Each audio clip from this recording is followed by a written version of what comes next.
একটা গলির কোণে থাকত একটা ছোট্ট বিড়ালের পরিবার, মা আর তার 2টা বাচ্চা। এই ছিল তার পুরো পৃথিবী। একদিন হঠাৎ আকাশ কালো হয়ে গেল, বৃষ্টি নামল, ঠান্ডা বাড়ল, ছানাগুলো কাঁপছিল।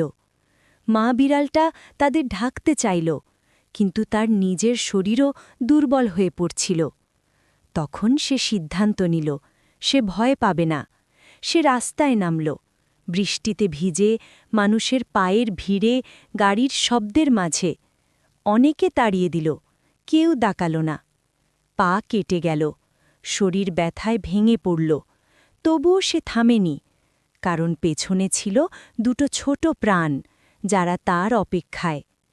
অনেক খোঁজার পর সে একটু খাবার পেল, একটা শুকনো আশ্রয় পেল।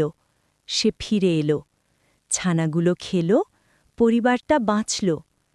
কেউ তার লড়াই দেখেনি, কেউ হাততালি দেয়নি, কিন্তু সত্যিটা এটা, পরিবারের জন্য লড়লে একটা ছোট বিড়ালও নীরব নায়ক হয়ে ওঠে।